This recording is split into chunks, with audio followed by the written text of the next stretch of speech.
مومنو، تم پر روزے فرض کیے گئے ہیں جس طرح تم سے پہلے لوگوں پر فرض کیے گئے تھے، تاکہ تم پرہیزگار بنو۔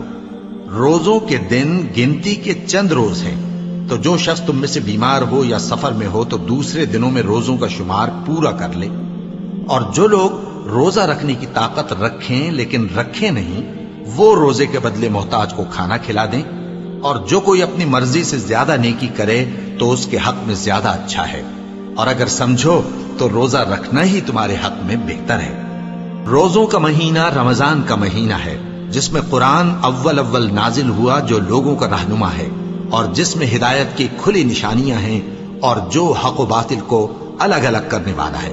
تو جو کوئی تم میں سے اس مہینے میں موجود ہو چاہیے کہ پورے مہینے کے روزے رکھے، اور جو بیمار ہو یا سفر میں ہو تو دوسرے دنوں میں روزے رکھ کر ان کا شمار پورا کر لے۔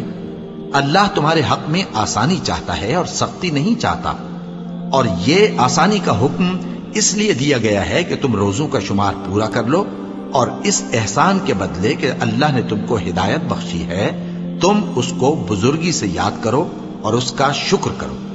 اور اے پیغمبر، جب تم سے میرے بندے میرے بارے میں دریافت کریں تو انہیں معلوم ہو کہ میں تو تمہارے پاس ہی ہوں۔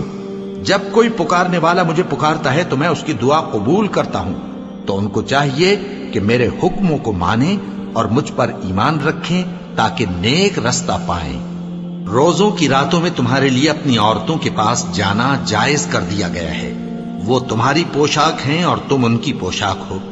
اللہ کو معلوم ہے کہ تم ان کے پاس جانے سے اپنے حق میں خیانت کرتے تھے، سو اس نے تم پر مہربانی کی اور تمہاری حرکات سے درگزر فرمائی، تو اب تم کو اختیار ہے کہ ان سے مباشرت کرو۔ اور اللہ نے جو چیز تمہارے لیے لکھ رکھی ہے یعنی اولاد، اس کو اللہ سے طلب کرو اور کھاؤ اور پیو، یہاں تک کہ صبح کی سفید دھاری رات کی سیاہ دھاری سے الگ نظر آنے لگے۔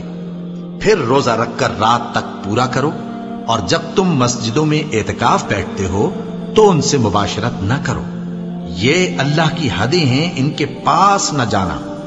اسی طرح اللہ اپنی آیتیں لوگوں کے سمجھانے کے لیے کھول کھول کر بیان فرماتا ہے تاکہ وہ پرہیزگار بنے۔